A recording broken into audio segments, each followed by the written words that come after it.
Assalamualaikum warahmatullahi wabarakatuh. Alhamdulillah, mudah-mudahan selalu dalam keadaan sehat semuanya. Anak-anak, yang harus dipahami adalah bahwa penampilan yang indah tentu disukai. Bahkan Allah pun disifati dengan keindahan tersebut. Hal ini pernah dikatakan oleh Rasulullah SAW, Innallaha jamilu yuhibbul jamal, yang artinya sesungguhnya Allah itu indah dan menyukai keindahan. Hadis riwayat Muslim. Dari hadis ini kita tentu paham bahwa keindahan itu dicintai oleh Allah. Allah menyukai bila hamba-hambanya berpenampilan rapi, indah, dan bersih sebagaimana kandungan hadis tersebut. Namun sebaliknya, bila kita berpenampilan kotor, dekil, rambut awut-awutan, dan gak pernah mandi, gak mau bersih-bersih diri, tentu Allah tidak akan menyukainya. Lebih dari itu, makhluk-makhluk Allah juga tidak menyukai dengan penampilan kotor kita itu. Kalian pernah bukan mendengar hadis Rasulullah SAW tentang para malaikat yang merasa terganggu dengan bau yang tidak sedap yang muncul dari manusia? Di antara dalil-dalilnya adalah yaitu ayat sebagai berikut, yaitu di surat Quran Al-Mudaththir ayat 4 sampai ayat 5, yang artinya, dan pakaianmu bersihkanlah dan berbuatan dosa tinggalkanlah. Juga dalam ayat yang lain Allah menyebutkan kepada kita tentang kecintaannya kepada orang yang suka bersuci dan membersihkan diri. Di Quran surat Al-Baqarah ayat 222, yang artinya sesungguhnya Allah mencintai orang-orang yang banyak bertaubat dan membersihkan diri. Dari dua ayat ini kita paham bukan bahwa kita diperintahkan untuk berpenampilan bersih. Ayat-ayat tadi juga selaras dengan anjuran dan perintah Rasulullah kepada umatnya untuk senantiasa menjaga kebersihan diri.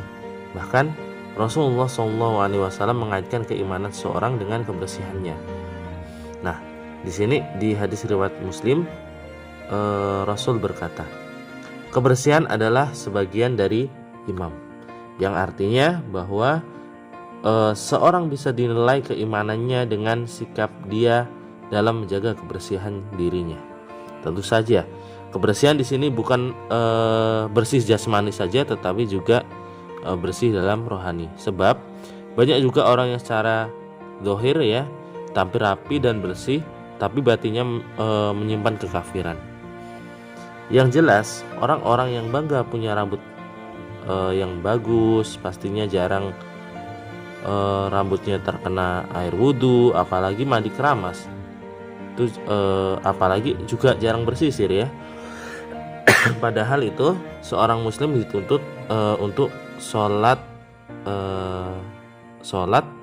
tapi sebelum itu harus berwudhu dulu, mandi tentunya ya, dan bersih-bersih diri. Rasulullah SAW bersabda yang artinya, wajib bagi setiap muslim sekali dalam seminggu atau 7 hari dengan mencuci kepala dan seluruh tubuhnya. Ini hadis riwayat Bukhari Muslim. Nah, jadi anak-anak sekalian, jangan berbangga dan berdecak kagum kepada orang-orang yang berpenampilan kotor dan aneh ya.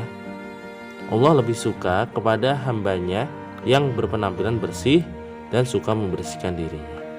Bayangkan anak-anak sekalian, setiap hari minimal kita melakukan sholat 5 kali dalam sehari. Kira-kira akan nampak kusut dan kotor enggak seorang yang berhias 5 kali sehari? Tentu tidak, bukan? Dalam Al-Quran Allah berfirman dalam surat Al-A'raf ayat 31 yang artinya, hai anak Adam, kenakanlah pakaianmu yang indah di setiap memasuki masjid. Makan dan minumlah dan janganlah berlebih-lebihan. Sesungguhnya Allah tidak menyukai orang-orang yang berlebih-lebihan. Nah, dari hadis ini ya, dari ayat ini maksud Ustadz, Allah memerintahkan kita untuk memakai pakaian indah setiap memasuki masjid dan hendak mengerjakan sholat di dalamnya. Artinya seorang muslim sejati tentunya pasti jauh dari penampilan kumuh, jorok, kotor, karena Allah telah mensyariatkan buat hamba-hambanya untuk senantiasa berpenampilan menarik. Mandi, berwudu, menggosok gigi, berpakaian rapi, memakai minyak wangi, menyisir rambut dan lain sebagainya, semua telah diajarkan junjungan kita, bukan, yaitu Nabi Muhammad SAW.